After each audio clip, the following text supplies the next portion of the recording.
النهارده هنتكلم عن حدث مهم في مصر، وهي نشاط هام في مصر، النشاط السياحة في مصر.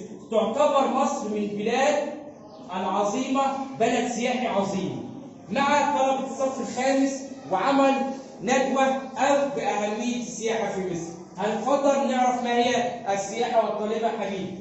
السياحة هي السفر لأغراض مختلفة منها الترفيه أو العلاج أو الاستفادة العلمية أو الأغراض الدينية. برافو عليك. الأغراض إيه؟ ادينا كل ده إيه؟ تعريف إيه السياحة. هننتقل لشخص آخر هيعرفنا أنواع السياحة. أميرة، اتفضلي يا أميرة. أنواع السياحة: سياحة ثقافية وتسويقية ورياضية وطبية. كل ده موجود فين؟ في مصر. مصر بلد سياحة أصلا.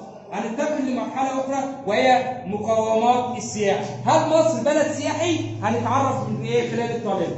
مقومات السياحة تنقسم إلى مقومات طبيعية ومقومات بشرية. المقومات الطبيعية الموقع المتميز والمناخ المعدة للطبيعة الخلابة. تمام. زميلكم عرفت لنا ان مصر مليانه ايه؟ سياحه.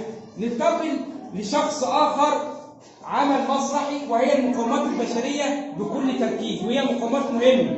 المقومات البشرية التنوع الآثار، الأمن والأمان، وسائل النقل والاتصالات، ربط المنشآت السياحية، عادات وتقاليد الشعب المصري. عادات وتقاليد الشعب ايه؟ الشعب المصري يا ولاد معروف بالترحاب للضيوف. اتفضل.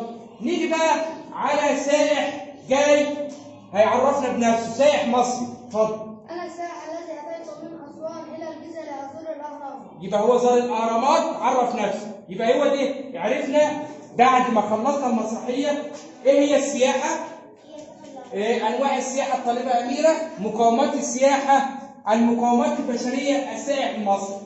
بالخلاصه دي عمل مسرحي مبسط عن طريق ايه هو النشاط السياحي في مصر. يبقى النشاط السياحي مصر بلد ايه؟ سياحي. يبقى منتقل الى ايه؟ ندوات اخرى ومسرحيات اخرى.